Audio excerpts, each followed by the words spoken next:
Me presento, mi nombre es Alexandra Sanabria. Les voy a hablar de los motivos por los cuales se realizó el paro del pasado 21 de noviembre.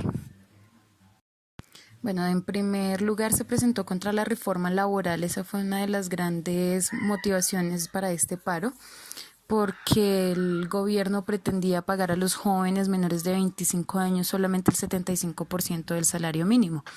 Y era cuando proponían el trabajo por horas para así eliminar pues lo que era el salario mínimo, incluso ya en personas con contratos fijos.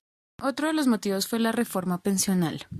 Entonces, en esta reforma lo que pretendían era eliminar completamente los derechos de los trabajadores en cuanto a las pensiones después de cierto tiempo, o en dado caso también que no se pudiera eliminar totalmente las pensiones, alargar el tiempo de trabajo para poder recibir una pensión.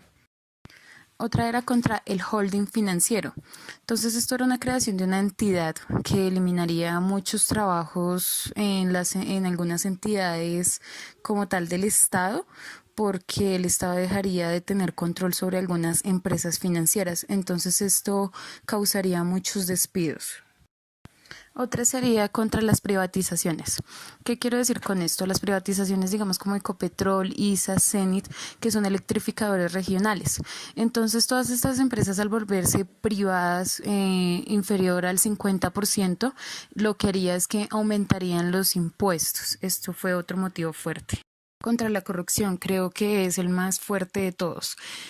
Según estudios, al año en el país se roban 50 billones de pesos en ejemplos de corrupción, como lo es el pasado tema de Odebrecht con lo de la Ruta del Sol, el Carrusel de la Toga, Fedegan y la Universidad Distrital, que fue donde más se movilizaron obviamente estudiantes en contra de todos estos robos y la falta de dineros para la educación.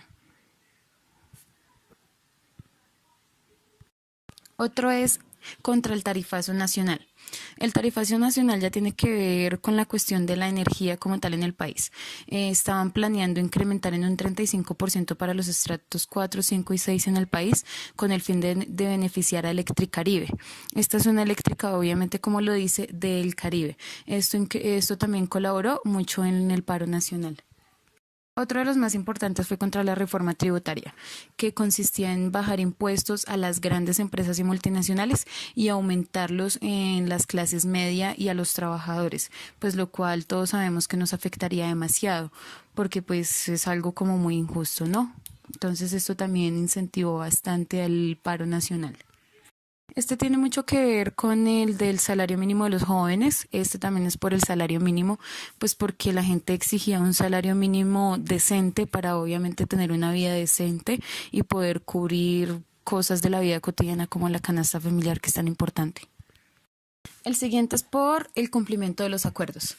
En este caso se exigía al gobierno nacional que cumpliera acuerdos que firmó con FECODE. Como sabemos, esto tiene que ver con los profesores a nivel nacional y los estudiantes.